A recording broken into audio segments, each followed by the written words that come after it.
Hi guys, so today we're talking about the beauty and value discussion about the stories that we read this week.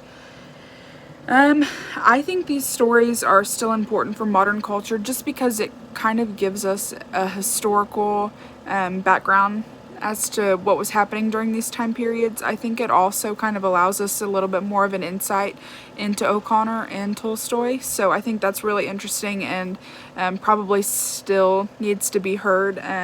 I personally am not a big history buff, but reading stories like this and watching films and stuff like that kind of allows me to get the historical aspect of things without feeling like I'm sitting down reading a textbook that I won't remember and honestly don't really care about. I think that both of them are beautiful in their own ways. I personally like Tolstoy's article a lot more than I did O'Connor's. I felt like O'Connor's used so much imagery that it was overwhelming and hard to read. I also think her use of the N-word was very kind of harsh, and I understand it was a different society back then, but that's not something that's acceptable today.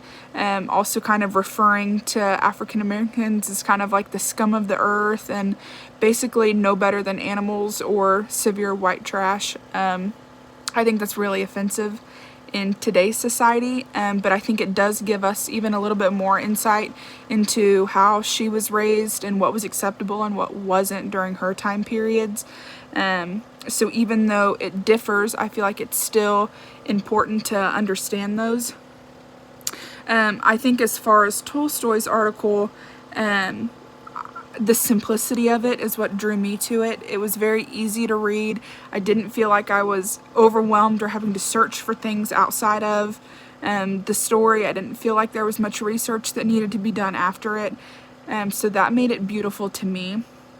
I think for a story to be beautiful, it kind of has to be just an easy read, one where you feel like you understand what the author was trying to portray. And I think that's exactly what this story did, and especially this past week we've been researching a lot about faith and things like that, and I feel like it was kind of straight to the point, easy to read. You knew what he was wanting you to know.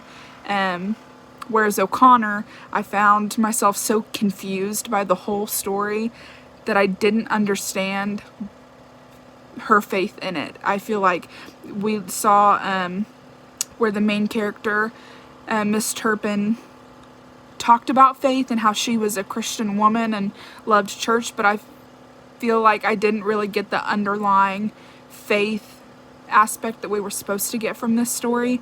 So I think O'Connor's is beautiful in the sense that it is historical and it kind of gives us a different insight into what we're not used to seeing today, but I think Tolstoy did a great job at letting us as the reader know what he was trying to say and understand, and also get a little bit of kind of historical, not as much as O'Connor, but we were still able to kind of delve a little bit deeper into him. So I think that that is what makes these stories beautiful. Yeah, so thanks for watching.